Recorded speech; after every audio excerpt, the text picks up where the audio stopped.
The Russians are bearing down on that capital with explosions and gunfire. And if they take that capital, the question is what happens to Vladimir Zelensky, his family, and his cabinet? This is a look at Kyiv right now. 2 a.m. there. Explosions and air sirens reported in the distance.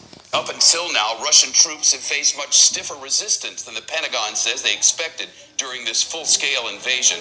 The day ahead could be a pivotal one, with the future of Ukraine and its people at stake.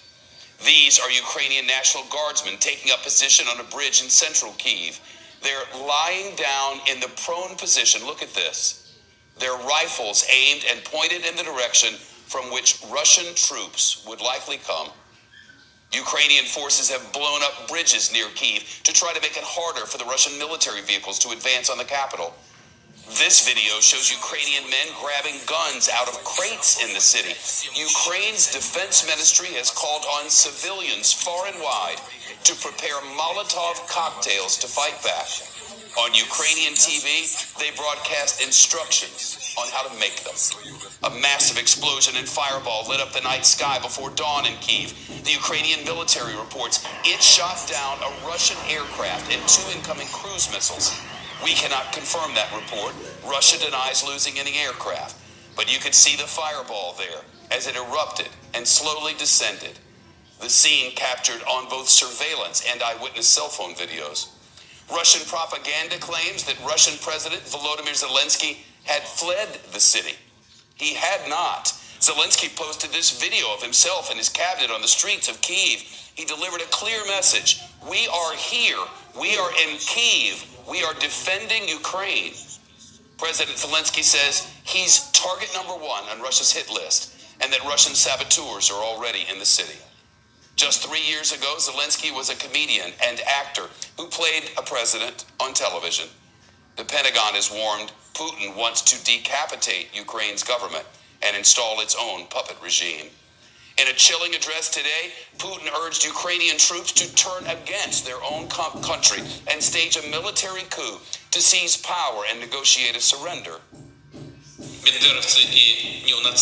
Don't let neo-Nazis and Banderites use your children, your wives, and old people as human shields. Take power into your own hands. It seems that it will be easier for us to come to terms with you than with this gang of drug addicts and neo-Nazis who settled in Kyiv and took all Ukrainian people hostage. Words that mean nothing and full of lies. Some of the fiercest fighting has been in and around the city of Kharkiv in the east, not far from the Russian border in the northeastern Ukraine.